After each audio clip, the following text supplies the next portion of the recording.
movimento browniano é definido pelo movimento irregular das partículas.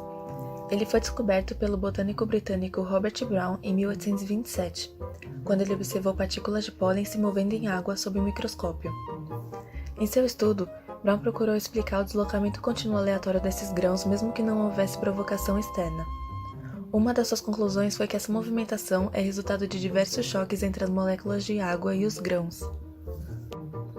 Em 1905, Einstein publicou um artigo chamado Sobre o movimento requerido pelos pequenos elementos de matéria da radiação, onde explicou por meio da teoria cinética dos gases o movimento browniano.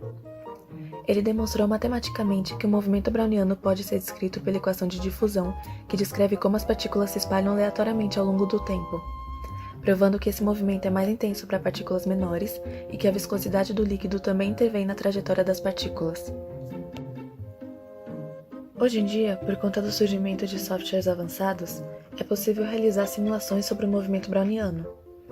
Entretanto, é mais difícil achar experimentos práticos sobre ele. Por conta disso, essa é a nossa proposta.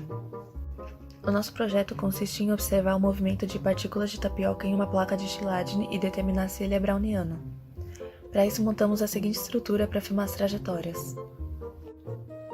Após testar 4 tipos de grãos, que foi açúcar, tapioca, café e areia, nós concluímos que o melhor para nossa análise é o de tapioca, por serem partículas relativamente grandes para observação, porém mais leves e com um bom contraste com a placa preta.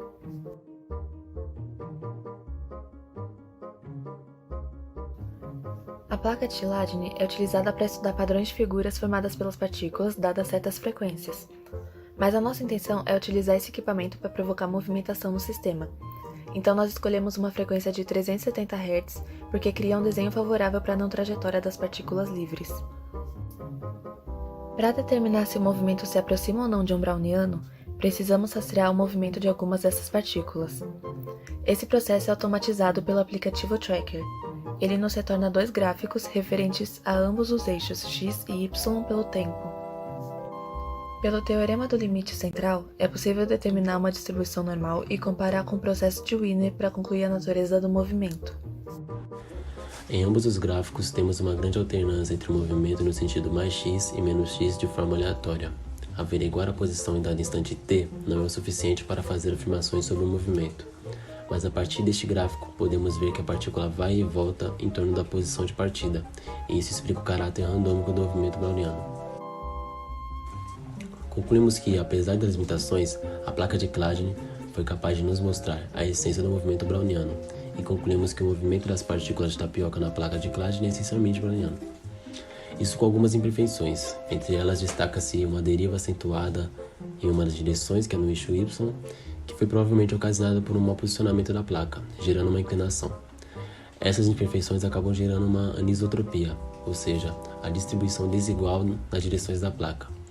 Entretanto, podemos chegar nos resultados convenientes e acreditamos que esse experimento pode ser utilizado como uma ferramenta ilustrativa didática do movimento browniano.